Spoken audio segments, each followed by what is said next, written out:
Greetings, ladies and gentlemen. Coming at you this morning to talk a little bit about my progression on the Mucusless diet healing system. Sitting here with a nice glass of lemon water. I usually like to start my day out with either just water or lemon water. I find that morning water or lemon water can definitely help with digestion to get the first bowel movement going really well. So we're going to cover some stuff today, topics like digestion, enemas, pertaining to the transition, and then a memory I had as a child. So I'll start out with that just because it's kind of more of the random note on the subject, or in the video.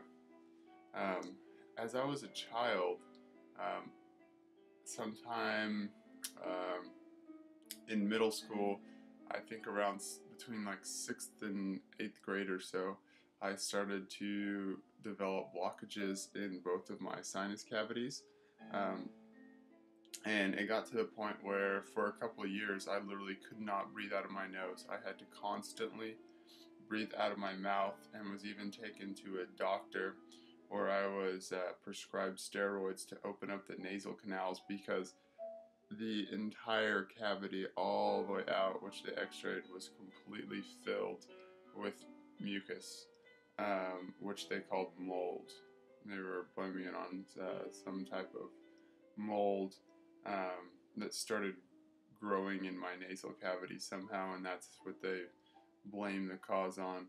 But essentially I had to be prescribed steroids, which removed the mucus for a period of time, just alleviated symptoms essentially, because it wasn't addressing the cause, which was consuming pus and mucus. And then I'll get more into my main topic, which is digestion, which has been a struggle for me to figure out. I don't always have the easiest time digesting foods, and so experimenting with different foods and different combinations has been really helpful for me the past couple weeks. I've definitely realized that the greens and the cooked vegetables are going to be very beneficial for me right now in my transition. So after about 11 months of transitioning, I still have trouble digesting fruit, say like during like all fruit periods. I feel like it'll build and build and build and build and not really want to eliminate, which is strange, and it's just personally for me. And the reason why I talk about it is just to put emphasis on the importance of figuring out what your body needs and really listening to it, and not being afraid to try different combinations or different ways of eating. But anyway, so during all fruit periods, didn't have very good eliminations on a consistent basis. And then what I did was I went back and started incorporating bigger salads, so maybe like doubling up on my salads. And then for a while I was doing a lot of purely raw days, which really did not help me eliminate. The most beneficial way I have found to eat is not so much a juicy fruit in the afternoon, but maybe like I've been eating like a couple apples, and then for dinner I'll have a huge salad with, say, like a baked yam or baked squash or just a baked mucusless vegetable, which has really helped with craving, and it also has really helped with elimination. So I'll eat this dinner meal and then I'll eliminate it as soon as I wake up, and my eliminations have gone from, skinnier, longer, little kind of harder not sludgier, but compacted stools to, it is all coming out just huge and healthy, and it doesn't leave a mucus residue. It comes out as a solid, all one strand, I guess you could say, but then it starts to dissolve as soon as it gets into the toilet, showing that there is no mucus. So it's basically just fiber coming out that's pushing everything through. Um, and then it just feels like I'm able to eliminate everything versus just bits at a time, um, which um, I also attribute to Fletcherizing. I've been practicing chewing my food for a much longer period of time. For example, when I do eat like dried fruit or anything that's naturally going to be dehydrating or a little bit harder to process, I will just Fletcherize to the point where it feels like soup in my mouth, or like a juice. Um, And just talking about the different food combinations, I know it seems so simple because that's pretty much what Arnold Ehret promotes is, a fruit meal in the afternoon and then a salad with baked vegetable at night, as well as Professor Spira. I'm currently reading his his book, the Essays and Dialogues 1, 2, and 3, and it is just phenomenal. Highly recommended. But that regimen has just proven to be so successful for me. Um, and I think it kind of showed me that I was progressing too fast, because on these fruit periods is when I would have my more intense cravings. And as I read his book and Arnold Ehret's, they do talk about the more intense cravings when you're not physiologically ready for those longer fruit periods. Um, And one thing too, the baked vegetables have given me a lot more energy. Um, Professor Spira stresses the importance of not transitioning too fast beyond our physical and mental physiology. Um, for example, when I was originally strictly eating fruit, say for a week-long period of time, I would not have any energy and just kind of grind through it and be more or less miserable all day because of the lack of stimulation. I was going from this much stimulation down here and expecting to have energy levels up here. It does not make sense. It's not reasonable. It's not rational. Um, so by eating more of the greens, which have more amino acids, more stimulation essentially, and by eating the baked, baked mucusless vegetables, I feel like it's much more stimulating or satiating, and it's just working much better for me right now. And that's pretty much all you really need to know. You don't need to know anything more than the fact that you're following a system, and this is where you're at in the system, and you'll eventually move on to higher levels. Also, mentally not being ready for the longer fruit periods or higher levels of fruit eating or whatever level you're at. When you're not mentally ready, and say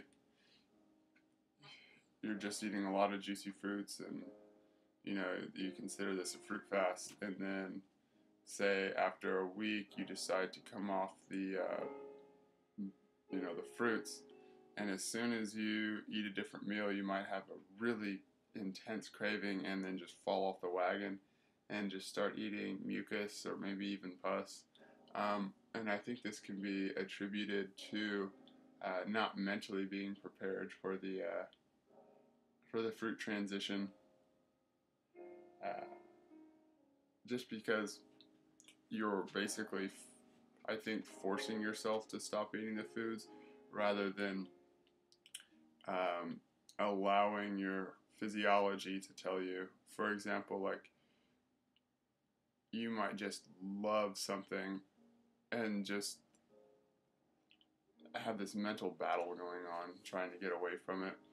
But wait till your body doesn't want it, till it makes, you actually feel physical repercussions. And that, for me, has triggered mental detachment, when I feel that a food that I'm putting in my body does not cooperate with me, it triggers something else beyond just the pleasure sensations of um, having those cravings.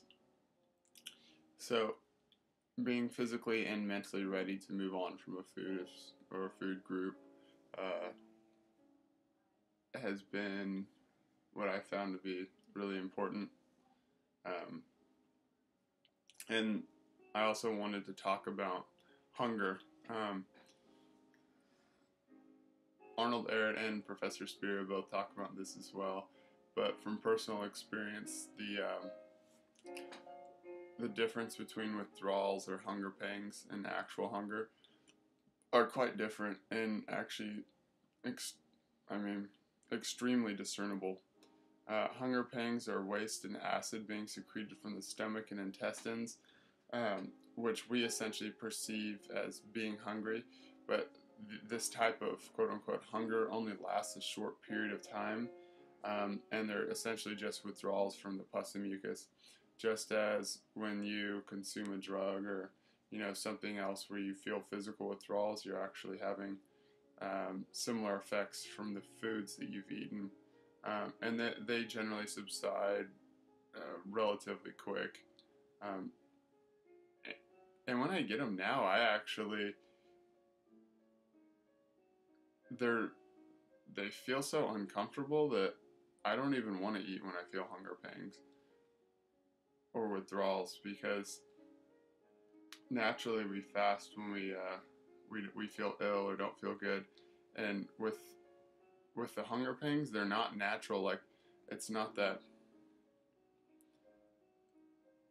long term subtle empty sensation that true, like, I've even heard of it in the throat. I don't know about that, but just for me, just like that long term, dull, kind of like subtle hunger versus like the more intense hunger pangs. The hunger pangs are just like kind of a turnoff to me as far as like eating goes. But they weren't earlier in my transition. Earlier, I felt them and just wanted to run to food or essentially whatever I had going on, whatever I was craving. Um, and then I'll talk about one more thing. So as far as me, I was like a really, really big coffee drinker, and I know it's not the best habit to have, especially right now in the transition, and how stimulating it is. It can be pretty intense, and it can like take you to some really weird places. So what I've done is I've transitioned off of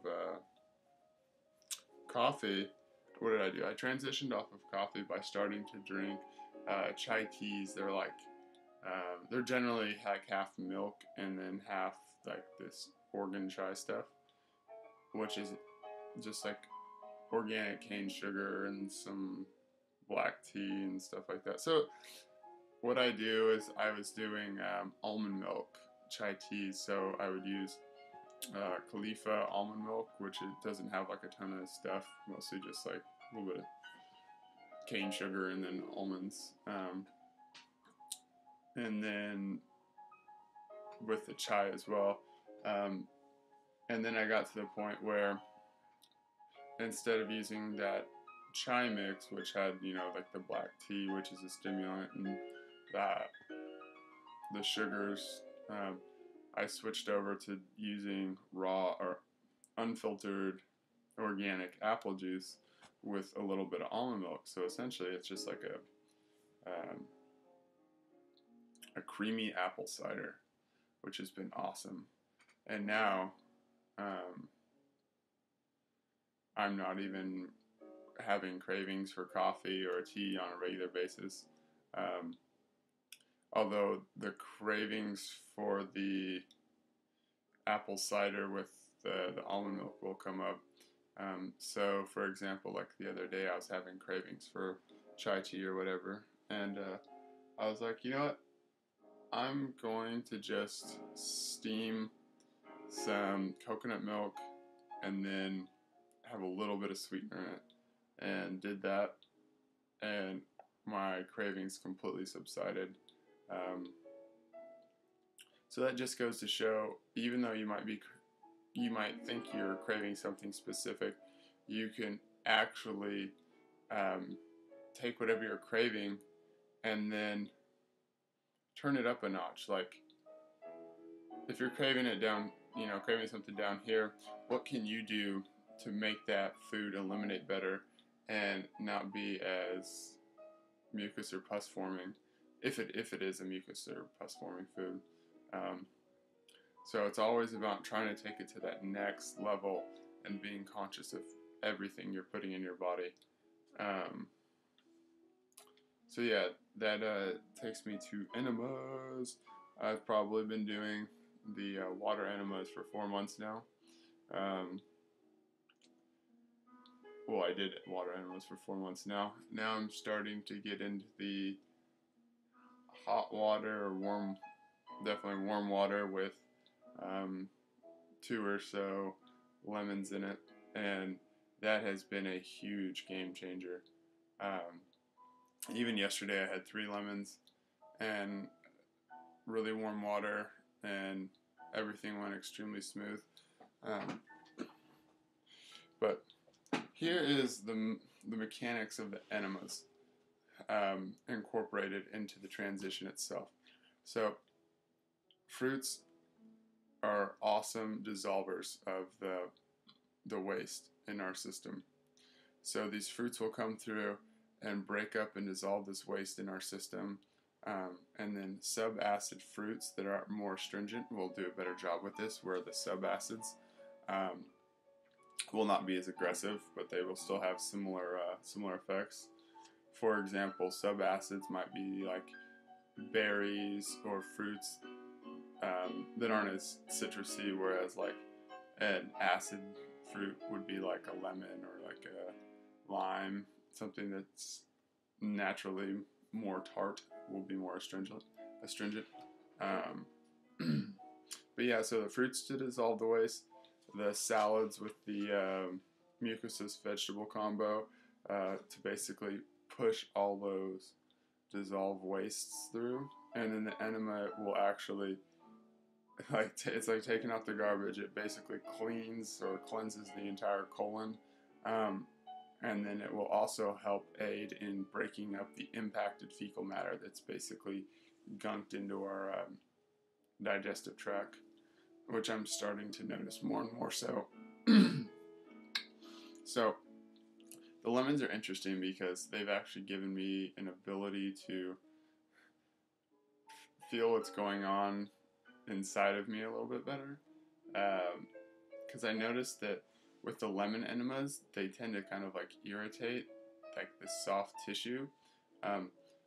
So when I'm doing the enema, and I want to say too, I also started doing enemas after my morning bowel movement. Now that I've been doing the salad baked veggie combo, I'm having those better eliminations, like I said. Well, what I'm doing is an enema directly afterwards, which is proven to be so much more successful. I cannot recommend this enough. As far as the effectiveness. So yeah, I noticed that when I start to take in the enema, I can kind of like feel it go over and like stimulate the softer tissue. But then it gets like deeper into my colon, and I start to feel like my colon's like absorbing it, and I don't feel those same astringent sensations.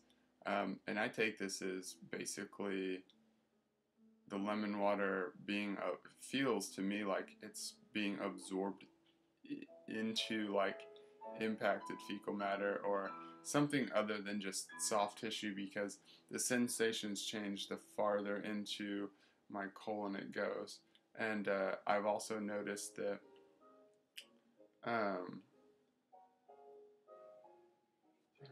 that different positions and like different stretches also help during enemas. For me, what I'm doing now,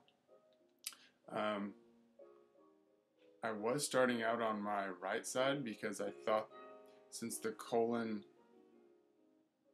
goes in and down. It just makes sense for like the flow of water. But I've actually found that laying on my left side has been easier for me as long as I just relax. But what I'll do is I'll lay on one side, let it settle in, relax for a few minutes, roll onto my back, maybe do some breathing, some colonic massages, and then roll onto my right side for a little bit. And then what I'll do, I don't know if everybody has this ability to, but I do headstands or handstands in my bathroom, which kind of gets a little crazy. But that's where the work really, really gets in there and becomes pretty uncomfortable. But I hold that as long as I can. And I've actually noticed that a few of these last enemas, with trying to make like the enemas a really big part of the system, that they've actually been breaking up fecal stones on multiple accounts, as well as just gunk that's been what I think, like some stones, but I think what a lot of it is the enema getting up there and just saturating the impacted waste, and then over time it just kind of comes out, because I feel like something, like it's starting to break up, like it's doing work. I can definitely feel it doing work, and I'm seeing it in my eliminations, with just like the difference in color of the fresh waste and old waste. So it's doing, it's definitely making a huge difference with the lemons versus not using the lemons, and using warm water versus regular room temperature water. So those are just a couple things I wanted to cover with you guys. Trying to make the video a lot shorter this time so more people hopefully watch it. Yeah, peace guys, take care. Hopefully this was some good information for you.